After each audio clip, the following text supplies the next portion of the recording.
High court के जिन जजों ने सजा सस्पेंड की है वो बेहतरीन जजों में गिने जाते हैं, लेकिन गलती किसी से भी हो सकती है।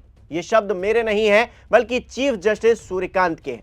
बीते रोज कुलदीप सिंह सेंगर को लेकर आए हाईकोर्ट के फैसले को पलटते हुए उन्होंने इन बातों का जिक्र किया, लेकिन हर सिक्के के दो पहलू होते हैं।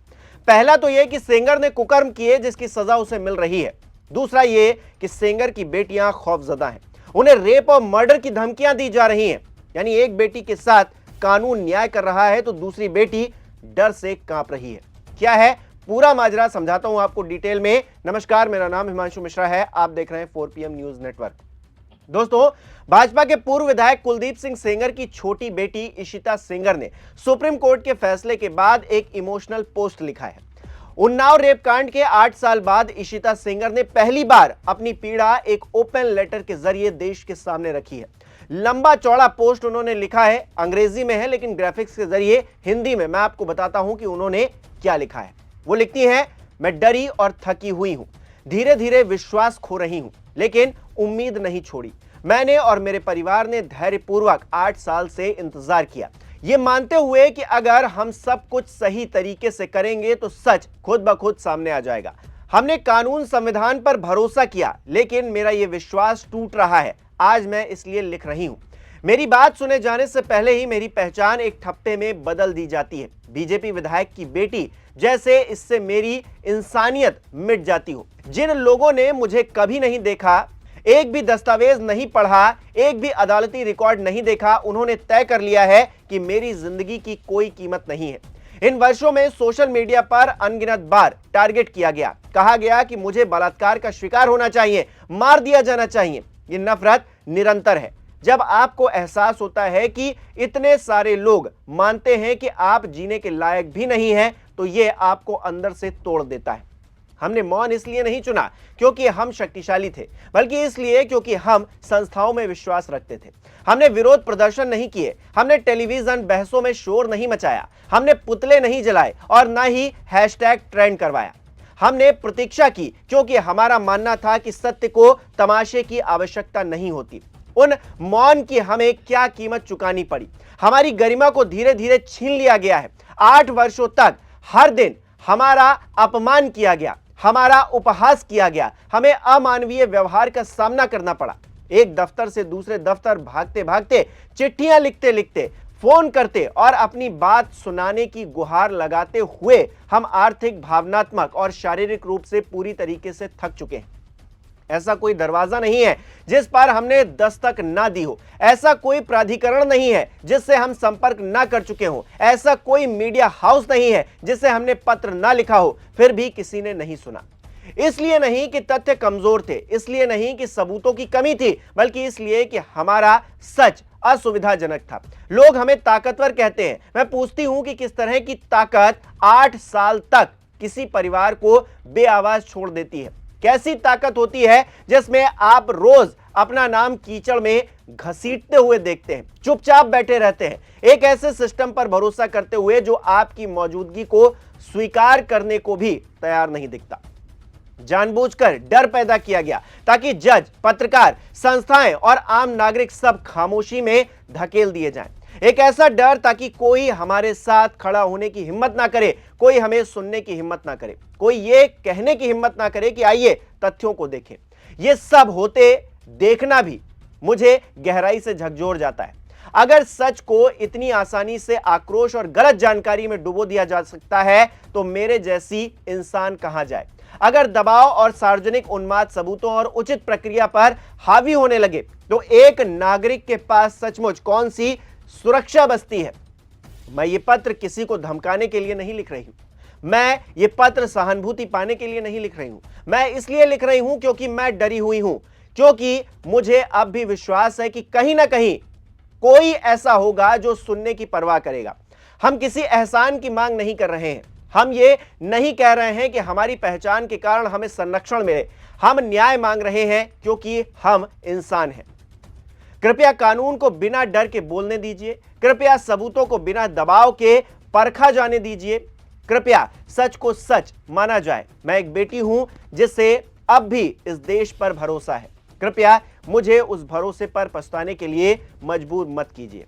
जैसा कि मैंने पहले कहा दोस्तों, हर सिक्के के दो पहलू होते हैं। एक तो वो बेटी है जो न्याय के लिए दर दर भटकी, अपने पिता तक को खो दिया, अपनी मौसी और चाची तक को खो दिया, खुद भी एक बहुत ही बुरे एक्सीडेंट के दौर से गुजरी, और जब हाईकोर्ट का फैसला आया तो फिर से जाकर वो आंदोलन करने की हिम्मत दिखा रही थी। अपने आप में उसके जज्बे को सलाम। लेकिन तथ्य क्या है, उस पर बहस पहले ही कोर्ट में हो चुकी है। जो भी बातें हैं वो कोर्ट में बहस के दौरान हो चुकी है, और कोर्ट ने ही ये कहा है कि कुलदीप सिंह सेंगर को जेल में रहना चाहिए। सुप्रीम कोर्ट ने एक बार फिर से कहा है कि जो तथ्य हैं उनको गहराई से जांचने की जरूरत है, और जो हाईकोर्ट का फैसला था उस पर स्टे लगाया है।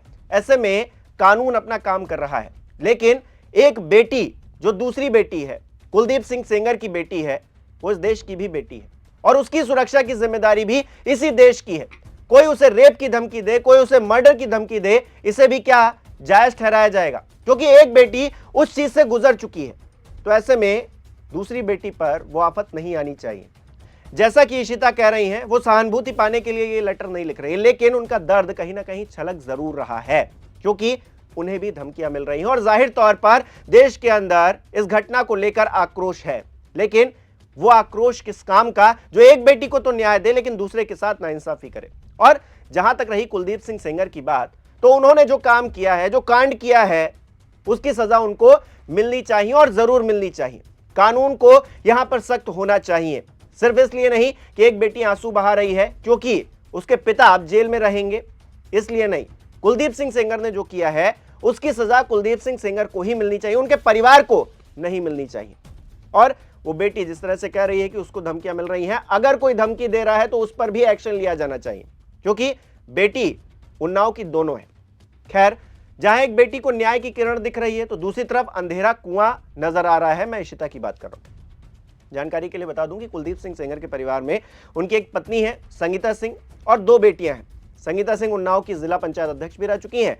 छोटी बेटी इशिता दिल्ली में पढ़ाई कर रही हैं, जिन्होंने ये ओपन लेटर लिखा है, और बड़ी बेटी ऐश्वर्या सिंगर वो वकील है। ऐश्वर्या ने अपनी छोटी बहन इशिता के एक्स पोस्ट को रीट्वीट भी किया है। इसके अलावा कैमरे पर भी बहुत कुछ कहा है। क्या कुछ कहा है, सुनिए जरा। वो बिल्कुल प्रोटेस्ट करें, लेकिन जहां वो प्रोटेस्ट कर रहे हैं उनसे आप एक बार जाके कह दीजिए कि आप प्लीज सबूत दे दीजिए, एक बार दिखा दीजिए कि क्या सबूत है कि कुलदीप सिंह सेंगर ने आपके साथ ऐसा ऐसा किया। एक बार मैं मीडिया के मेंबर से रिक्वेस्ट है कि कोई भी एक बार जाके उनसे पूछ ले कि आप एक सबूत दे दीजिए। मैडम, मैंने तो 6-7 पॉइंट बताए हैं, आप एक पॉइंट बता दीजिए कि ये सबूत है कि आपके साथ ऐसा ऐसा उस दिन हुआ, सिवाय आपके बोलने के, जिसमें भी आपने कई बार अपने बयान बदले हैं।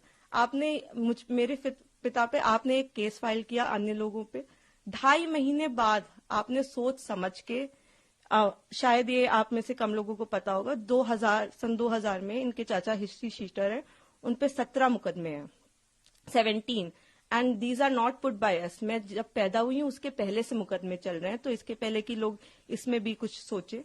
17 मुकदमे सन 2000 में वो मेरे चाचा पे अटेम्प्ट टू मर्डर का उनके ऊपर केस चला है, वो इस वक्त तिहाड़ में बंद है, जो इनके चाचा है।